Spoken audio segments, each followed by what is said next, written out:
internautas de Cantabria Directa y de Cantabria Televisión. Ya lo han averiguado. Estamos en el Parlamento de Cantabria y, como definió la presidenta del Parlamento, María José González Revuelta, posiblemente estemos ante la exposición más importante de cuantas se van a celebrar en este hemiciclo, en este claustro del Parlamento de Cantabria, la pintura. Esa es la exposición que hasta el 20 de marzo de este año 2025 está presente en este Parlamento de Cantabria, la calle Alta de Santander. Y nos acompaña el coleccionista de arte contemporáneo y quien ha hecho posible también esta exposición, Jaime Sordo González. Jaime, muy buenos días. Buenos días. Muchas gracias por la invitación. Impresionante esta exposición. Pues sí, tiene obras muy seleccionadas de un conjunto casi de 450 obras. Aquí había 16 huecos, hemos cubierto esos 16 huecos y diría que antes de entrar en materia resaltar que esto no es un espacio expositivo al uso. Los espacios expositivos se definen por ser elementos neutros, blanco sobre blanco, siempre se dice, y aquí la piedra toma un protagonismo muy importante. Por tanto, las obras tenían que tener tamaño, fuerza, color para vencer esta bonita piedra que tiene el Parlamento. Bueno, ante todo, gracias por su tiempo, por estar aquí con nosotros. Un placer. Para hablarnos de esta exposición.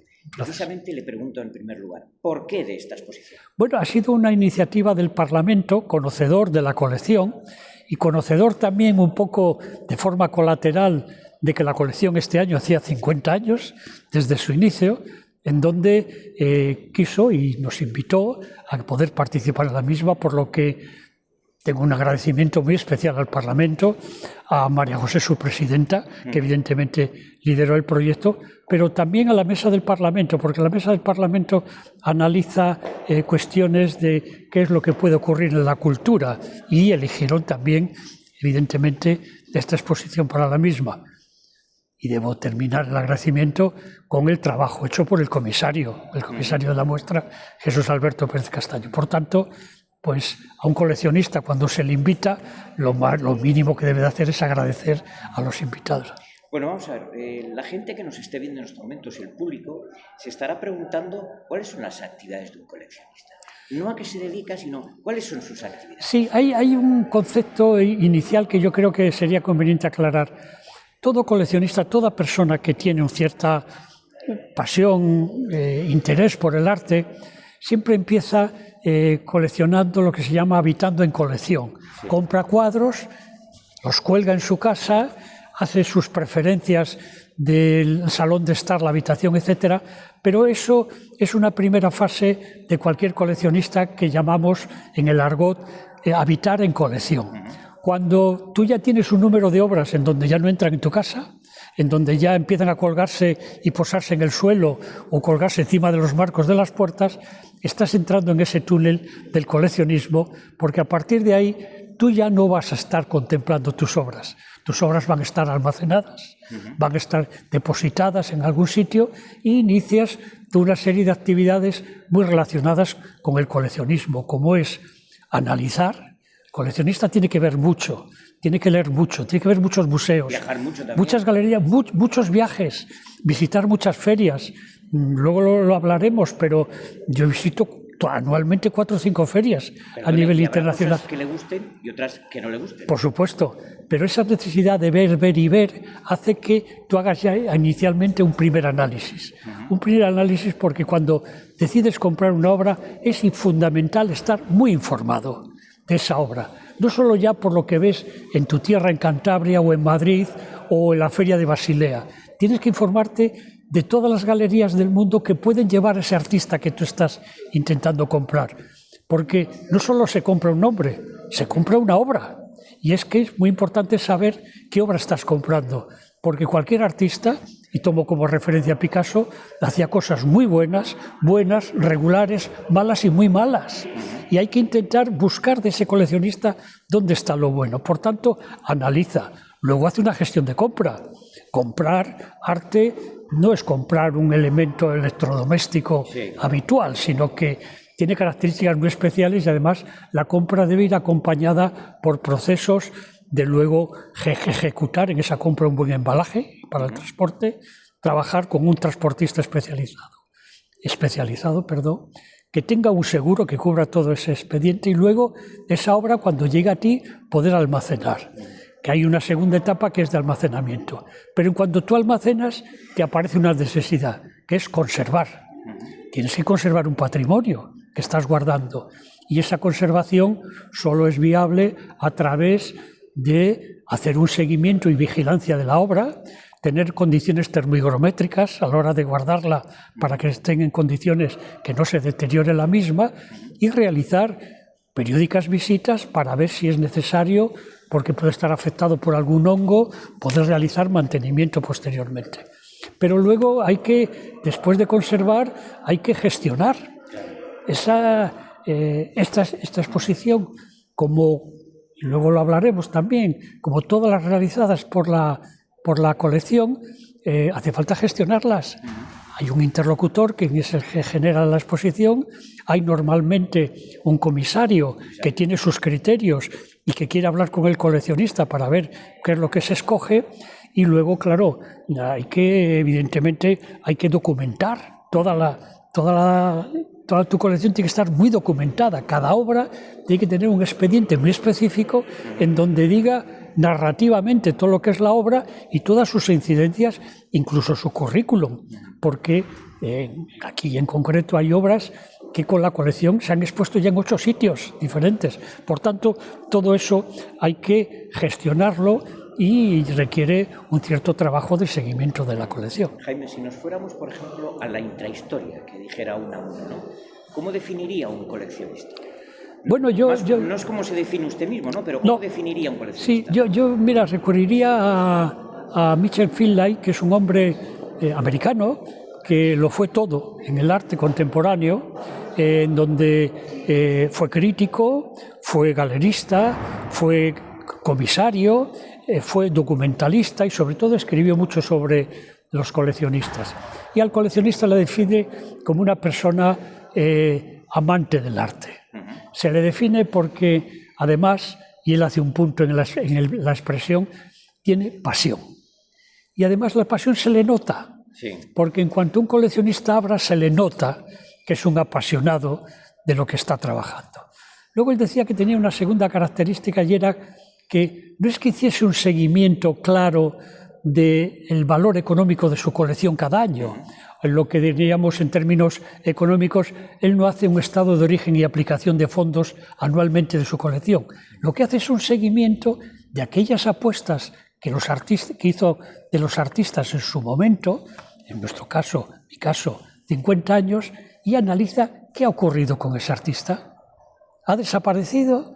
De una galerista en Cantabria pasó a una galería de Madrid y ahora está en una galería francesa. Es decir, ha producido un incremento en su valor, no solo económico, sino también en su valor de reconocimiento del mercado, porque aquí manda el mercado. Claro, y nos preocupa lo que nosotros los coleccionistas llamamos cuál es la curva de evolución del artista en el tiempo. ¿Cómo ha evolucionado? ¿Ha desaparecido o está realmente sobrevalorado? Y Finlay termina diciendo que luego tiene un valor social. El coleccionista siempre le da a su colección un valor social porque una vez que el coleccionista almacena, debe de entender de que su colección tiene que tener algún otro destino, no estar en un almacén, porque digamos es un desperdicio desde el valor social de la obra. Y los coleccionistas, en una asociación que he presidido, siempre hemos trabajado con un máximo común divisor, un concepto permanentemente, y es que nosotros solo tenemos un título de propiedad. Tenemos un título de propiedad que justifica que la obra es nuestra, pero el valor social de la obra, el valor intrínseco de la obra, su valor espiritual, tiene que estar en disposición de poderse ver por la sociedad, poderse ver en su entorno. Por tanto, el coleccionista tiene que ser generoso en externalizar su colección y en ponerla en disposición de aquellos profesionales, que son los que manejan este tema, estén con ganas de que esa obra pueda ser expuesta en donde sea. Esos son los conceptos vitales. Jaime, ¿nos puede contar la actividad que tiene la Asociación 9915 y el nombrecito también, si no le importa? Sí. En el año 2012, una serie de amigos que nos veíamos en diferentes ferias, de Basilea, la Fris de Londres, Miami, etc., decíamos que realmente al coleccionista no se le consideraba socialmente como tal, Sí, había un coleccionista que muchas veces se le interpretaba como un financiador de cosas, ¿no? Sí. Como un mecenas, pero nunca metido en lo que llamábamos en la escala de valor del arte. En esa escala de valor del arte, donde están los artistas, donde están los comisarios, donde están los directores de museos, donde están todos los agentes comerciales, que forman una piña en donde revalorizan. Pero el coleccionista ahí no estaba. Y pensábamos que teníamos que tener una representación. Vimos que la única solución posible sería una fundación, una asociación que, sin ánimo de lucro, podría aglutinar y nos podría representar en estamentos donde nosotros quisiéramos estar y quisiéramos que se nos oyese. Y fundamos una asociación, esos 12 coleccionistas, año 2012, éramos 12, en la actualidad, en estos momentos, estamos alrededor de los 90, son de ámbito nacional, y de alguna forma transmiten los conceptos que transmite una asociación, información, conocimiento, representación, etcétera, etcétera. 9915. Sí, vaya nombre, ¿no? Sí. A nosotros, si decíamos y sacáramos las siglas de Asociación de Coleccionistas Privados de Arte Contemporáneo, salía ECRAC, que tenía más nombre de cooperativa agrícola, ¿no? Sí. No tenía nada que ver. Y en la Feria Arco del 92, allí pudimos analizar de que habíamos visto un cuadro de una pintora inglesa que hacía referencia a una asociación que había dentro del ámbito militar, dentro de la OTAN, en donde había un archivo secreto, donde llevaban un control de los coleccionistas del mundo. Se conoce poco, porque es secreto. Y dijimos, bueno, ¿y cómo se llama esa tal? 9915. Y se quedaron con el nombre. Y copiamos el nombre, a riesgo de que un día nos detuviesen, pero copiamos el nombre. Como era un nombre que provenía de un ámbito militar, y además al ponerle en el hecho numérico de 9915, transmitía una cierta dureza, dijimos, bueno, hay que componerle con algo más. Y en esa misma feria vimos de que había un pájaro en Australia que se llama tilonorrinco, que era un pájaro coleccionista. Era un pájaro feo, su figura es tipo cuervo, negro, feo, es muy tal. Pero para enamorar a la tilonorrinca hace dos cosas: crear unos nidos en donde los compone de tapones de botellas azules, trabaja sobre el azul y además añade a esas tapones de botella orquídeas azules que hay en la zona. Y entonces dijimos, bueno, pues nosotros somos como el tilonorrinco, generamos una imagen y copiamos esa imagen del nido con esos colores para unir al concepto del número militar. Porque parece un nombre de submarino militar. Efectivamente. Bueno, ¿y cuáles han sido las actividades en los últimos años? Bueno, pues se han generado unas 16 exposiciones de los socios, lo que llamamos exposición de exposiciones, porque hay una entidad que genera un proyecto, como siempre. Esa entidad también tira de un comisario que es el que transmite cuál es la idea y pide a los coleccionistas que sobre esa determinada idea o sobre esa idea de tipo de artistas, etcétera, qué obras hay en la asociación. Y los coleccionistas prestan la obra y se configura de esas asociaciones. En segundo lugar, hemos hecho una beca bianual, porque tampoco tenemos tantos recursos, son los de unas cuotas, en donde nos dirigimos a los artistas españoles que quieran tener una proyección en el exterior. Hemos trabajado con entidades de mucho prestigio, tanto en Inglaterra como en París como en Alemania, en donde son sitios donde se producen unión de colectivos de artistas de todo el mundo. Por tanto, es una beca en donde ese artista español, ganador de la beca, va a convivir con artistas de todo el mundo y va a estar 2 o 3 meses analizando cuál es lo que está ocurriendo en Londres o está ocurriendo en París o está ocurriendo en Alemania con el coleccionismo. También, por supuesto, que estamos en cualquier actividad que pueda generar conocimiento. Hacemos cantidad de conferencias, hacemos visitas a exposiciones de prestigio, etcétera, etcétera. Y hay una actividad muy vinculada a Cantabria, y es que hemos estado 10 años generando un curso en la UIN, un curso dedicado específicamente al coleccionismo, de 3 días, en donde cada año hemos traído del orden de 12 o 14 profesionales para hablar de coleccionismo en sus diferentes variantes. Diría que estas son 4, entre otras muchas actividades también más de ámbito social, como el cóctel de Navidad donde nos unimos todos, etcétera. La verdad es que da gusto escucharle y da gusto hablar con usted. Tiene un recorrido vital, tiene ya, pues, digamos, un conocimiento del mundo del arte, de la sociedad y demás. Sí. Cuéntenos, aunque sea de forma sucinta, ¿no?, algunas experiencias personales que a usted de alguna forma le hayan llamado la atención, no hayan creado en sí mismo una situación vital, ¿no? Sí, yo diría, y siempre hago referencia a ello, que es muy importante el punto de inicio, ¿no? El inicio, si está bien configurado, y tuve la suerte de que así fue, yo empecé con mi primer sueldo en el año 69, en ese primer sueldo ya comprar una obra, porque era la primera vez que tenía dinero después de terminar mi carrera de ingeniero energético, ¿no? Y que desde ese 69 hasta el 75, en donde, como decía al principio, yo dejo de habitar en colección y me convierto ya en coleccionista, por eso es para mí el año 1, el año 75, tuve la suerte de convivir en Santander con Manolo Arce y Galería Sur.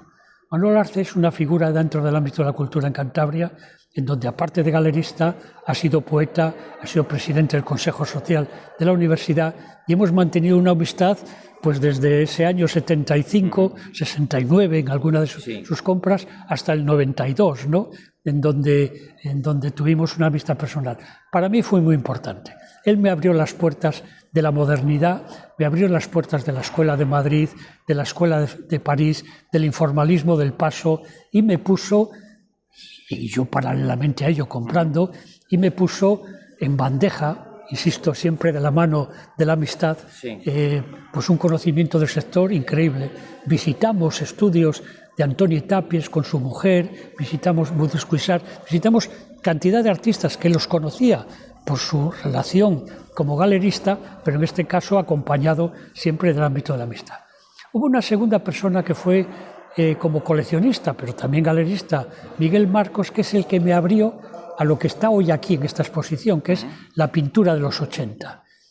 Artistas nacidos alrededor del 45, un poco antes, o incluso 8 o 9 años después, ha habido una escuela, no una escuela, porque nunca fue escuela, un grupo de pintores llamados de los 80, en donde generó este tipo de pintura que hoy estamos aquí viendo, de una pintura muy importante que creó una etapa muy importante en España, donde en esa pintura se estableció lo que era básicamente 4 conceptos, que era el gesto, todo era muy gestual, la parte de la materia que iba acompañada en el tema, el formato y el color. Esos 4 conceptos son los que dan vida a toda la pintura de los 80, cuyo ámbito también generó a nivel europeo sobre todo otra pintura alemana paralela a ella, de la pintura de los 80. Eso, unido a una experiencia única de poder conocer a galerías en el ámbito nacional, como era la torrelaveguense Soledad Lorenzo, una persona de referencia, o era Juana de Izpuru, creadora de la Feria Arco en el año 82, o la que ha muerto hace unos días, Helga de Alvear, con Elvira González, galeristas que han sido de referencia a nivel nacional y que han tenido una representación internacional en las ferias internacionales importantes. Todo eso ha sido donde yo me he ido incorporando, me he ido integrando, he ido adquiriendo conocimiento y he acabado pues con unas relaciones personales muy importantes. Ha sido vital esas relaciones. A lo largo del tiempo uno realiza muchas entrevistas, ¿no?, como se puede usted imaginar. Hemos comenzado esta entrevista al revés de lo que sería una noticia, ¿no? ¿Qué es una noticia? Pues el lugar donde estamos, la exposición que usted, junto con otros patrocinadores y demás, han hecho posible que estemos aquí. Bueno, y vamos a irnos directamente a lo que hubiera sido el principio. ¿En qué consiste la colección Bragales? Bueno, la colección Bragales, reitero, que hace 50 años este año, por tanto, han sido unas 520 o 530 experiencias de compra. He realizado 520 compras a lo largo de mi vida. Por tanto, esas 520 compras, yo le calculo, porque no lo he contado, pero le calculo que han podido ser 2.500 peticiones de oferta que se han fraguado en 500 compras, pero uno busca, encuentra cosas que luego no son viables por lo económico, no son viables porque luego no encajan en la propia colección, pero que te dan una experiencia increíble, porque ha habido 2.500 veces donde yo me he dirigido a alguien y me he dirigido con voluntad de compra. Por tanto, claro, esa es una experiencia dentro de la colección increíble. Esa colección ha ocurrido de que en sus 500 obras han estado existiendo todos los formatos de la contemporaneidad, hasta la pintura, con un 35% del peso en el conjunto total, ha estado la fotografía. La colección tiene 120 o 130 fotografías, todas de gran formato, donde está la nueva subjetividad alemana, donde está la fotografía americana de gran valor, etc. Pero también está la escultura que representa casi un 18% de la colección, pero también está el vídeo, y con el vídeo las instalaciones, que son los últimos formatos pictóricos con los que se está trabajando en la actualidad, en donde las nuevas facultades se crean proyectos que llaman instalativos, pero en donde en ese proyecto está unido todos estos formatos que has comentado. Claro, eso es lo que es la colección. La colección en el tiempo, con algún retoque de que determinada obra no encaja porque pasado el tiempo se ha quedado obsoleta, o porque tengo la oportunidad de ese mismo artista de ir a otra obra que considero de más calidad, en esa línea que hablábamos antes, de que no todo artista todo lo hace bueno, y que por calidad o por formato puedo ir adquiriendo otra obra más. En eso me dedico porque actualmente ya compro menos, no tiene tanto sentido, y que lo que hago es rascar permanentemente la colección y buscar mejorar la misma. Además, la colección tiene un aspecto que evidentemente es a considerar. La colección ya habla.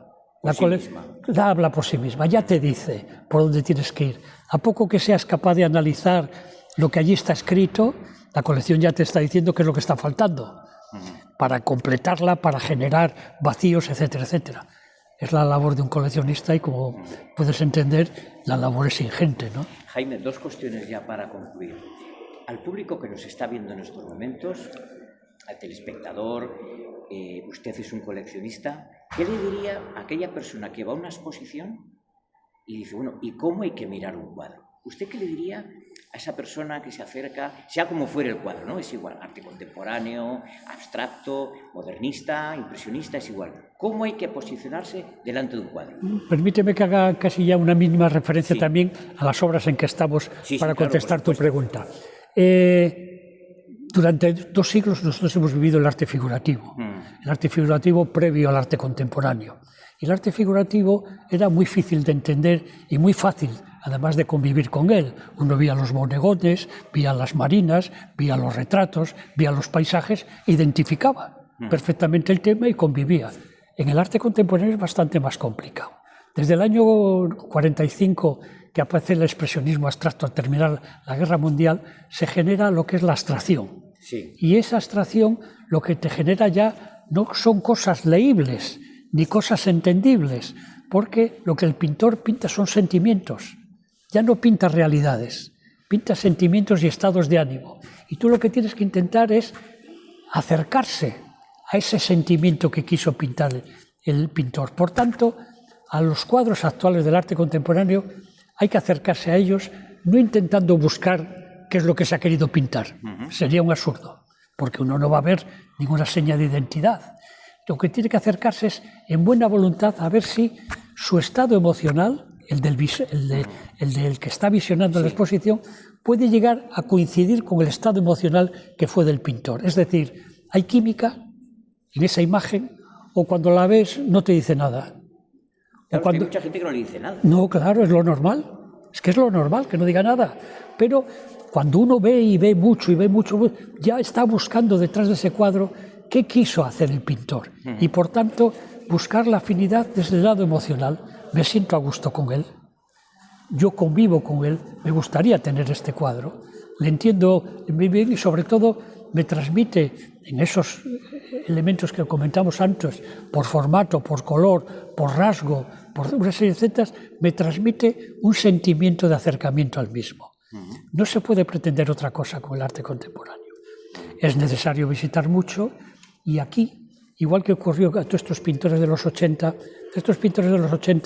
que con esas 4 características que he nombrado y que creo que no procede a repetir, están pragmados en todos los conceptos. ¿Y qué ocurrió en esos años 80?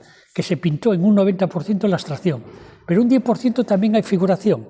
Es decir, En esta exposición hay 3 cuadros que son figurativos. Uno entiende el porqué, o incluso son algo conceptuales, le está mandando un mensaje, mientras que la mayoría son cuadros abstractos, en donde, insisto, y me reiteraría en lo que estaba comentando. Sí, precisamente para concluir, ¿cómo definiría esta exposición? ¿Realmente de qué se trata? Es decir, la primera pregunta de la entrevista, vamos a su conclusión. Pues, luego ya un matiz último para concluir. ¿Cómo la definiría y de qué se trata? Pues estamos analizando con 4 pintores cántabros, con 7 pintores nacionales y con 6 pintores internacionales, en este caso alemanes, americanos, tal, estamos analizando la pintura de los 80. La pintura en esa doble variante de abstracción y figuración. Y lo que se ha hecho es traer artistas con obras muy homologadas, muy trabajadas. Pensemos en uno. Estamos hablando, por ejemplo, de un cántabro, Juan Guslet, sí, que es El soñé que revelabas, que ese cuadro ha estado en 8 exposiciones en los últimos 15 años, desde que se hizo.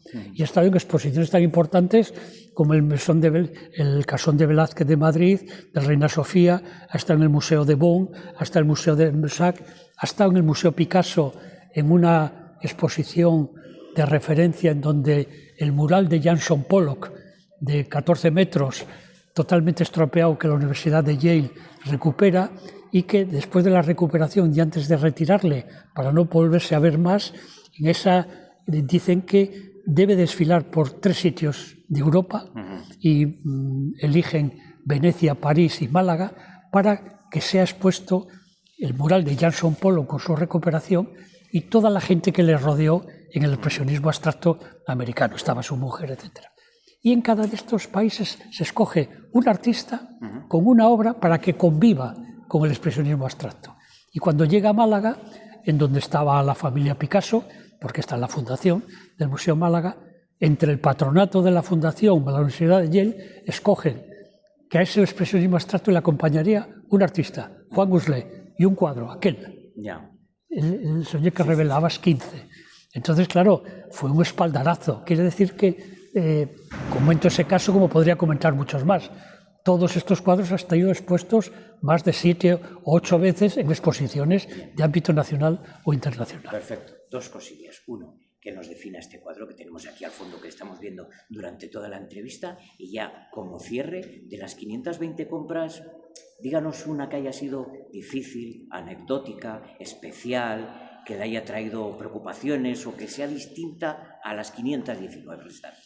Por el orden que me comentas. Sí.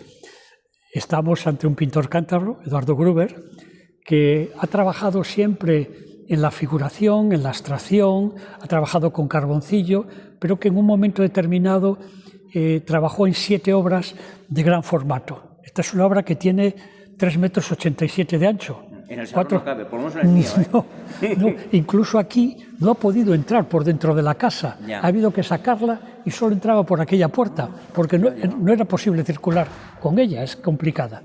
Él aquí hace una referencia primero, él ha trabajado siempre con el concepto de la pistola, haciendo una referencia a ese mundo mexicano, ese mundo de la droga, ese mundo del terrorismo, ese mundo del crimen permanentemente, y monta la pistola como una alegoría a ese mundo tan extraño del terrorismo, ¿no? Pero también hace una referencia a la novela de René Magritte y su pintura, que es con un texto que hace una referencia a una obra muy concreta, sí, en lo que llamaríamos el cuadro sobre el cuadro. Aquí hay 2 cuadros. Sí, un cuadro que parece que es la pistola con la mesa y esa ventana, sí, en donde es otro cuadro, como un guiño a René Magritte. Habla también de la ausencia en esa mesa vacía, sí, en donde no hay nada. Por tanto, es una alegoría a la ausencia. Y para compensar el cuadro, que tiene toda la carga hacia la izquierda, con estos conceptos que he hablado, coloca un perro para balancear el cuadro, sí, para darle a esa parte derecha una idea, pero con muy pocas ganas de presencia, porque el perro se está marchando, ¿no? Este es un cuadro importante de nuestro pintor Eduardo Gruber y también muy expuesto a nivel nacional. Y ahora, Jaime, cuéntenos, de las 520 compras, la que haya sido distinta a las demás. Yo he ido buscando siempre piezas más que nombres de artistas y por tanto casi todas las obras he tardado en muchos casos 10 y 12 años de poder encontrarla. Estas 2 piezas que tenemos aquí de Sicilia y Broto Ellos las pintan en París en esos años 80, las dos son del 81 y 82, pero las dos marcharon a Estados Unidos. Quiere decir que hubo otro que las compró. Sí. Y yo he hecho un seguimiento y he conseguido a lo largo del tiempo poder recuperarlas y traerlas a la colección. Es decir, todas tienen su historia. Aquel cuadro que preside el catálogo de Carlos Alcolea es un cuadro que el galerista estuvo entre otra persona y yo para poder venderla y la vendió a la otra persona. ¿La otra persona quién era? Manolo Escobar, el cantante. Manolo Escobar era un hombre que compraba arte contemporáneo, que cada vez que iba a dar un recital en una ciudad preguntaba dónde estaban las galerías y por la tarde hacía 7 compras, de forma pues muy pasional y muy intuitiva. Ese cuadro, hasta que no murió Manolo Escobar, yo no lo he podido tener, porque él no quería soltarle nunca. ¿Y usted se lo compró a él o a la familia? Se lo compré a sus herederos. Cuando él falleció, en donde la familia puso a disposición y a la venta cierta parte de la colección, porque como casi suele ocurrir, el apasionado, el de la pasión es uno, pero el resto son acompañantes del apasionado, ¿no? Y pusieron a la venta parte de la colección y pude adquirirlo. O sea, ¿qué música tiene también, no? También. Quiere decir, y contesto a tu pregunta, sí, que toda la obra está detrás con una historia. Unas veces más sencilla, porque es verla en una feria de muestras, sí, hablar, comprarla y quedártela, y otra porque estás buscándola y estás siguiendo, como tengo otras obras que en estos momentos no puedo tener, pero estoy con la pistola, apoyándonos en el concepto de Gruber, con la pistola preparada. La verdad es que, Jaime, la televisión en tiempo es limitado. Lo sé. Podríamos estar muchísimo tiempo hablando. Sí. Es todo un placer poder escucharle, como decía al comienzo, la intrahistoria de Unamuno. Cada cuadro tiene su aquel, ¿no? Y su todos, motivo. todos. Muchísimas gracias, Jaime Sordo, por su tiempo. Pues muy amable por escucharnos, sobre todo, al coleccionismo. Y por habernos culturizado un poco más de lo que hay en esta exposición del Parlamento de Cantabria. Pues así ha sido, me ha encantado. Muy bien. Gracias. Las palabras de Jaime Sordo, para todos ustedes, este tiempo invertido, para que se acerquen hasta el Parlamento de Cantabria, hasta este lugar en pleno centro de Santander, en la calle Alta, donde hasta el 20 de marzo está presente esta exposición, como lo definió la presidenta del Parlamento de Cantabria, María José González Revuelta. Posiblemente estemos ante la exposición cultural, y en este caso de pintura, más importante de cuantas se van a celebrar en nuestra comunidad autónoma en este año 2025. Así pues, no pierdan esta oportunidad de acercarse hasta el Parlamento de Cantabria para asistir a este gran evento cultural como es la exposición La Pintura. A todos ustedes, televidentes de Cantabria Directa, internautas de Cantabria Televisión, gracias por estar ahí.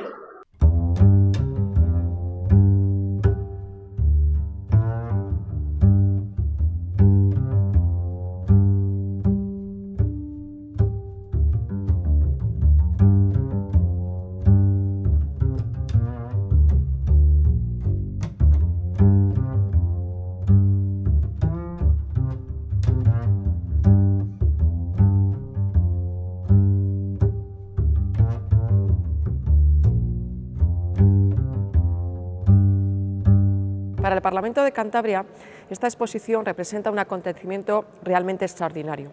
Estoy convencida de que va a ser una de las 2 o 3 mejores exposiciones que se van a celebrar a lo largo del año 2025 en nuestra región. Y por eso quiero dar las gracias al coleccionista cántabro, a Jaime Sordo, precisamente por su generosidad y por permitir que los ciudadanos de nuestra tierra puedan disfrutar de estas magníficas obras de arte. En esta exposición también contamos con cuadros de pintores tan importantes cántabros como Juan Uslé o Eduardo Gruber, que también forman parte de la colección privada de este Parlamento.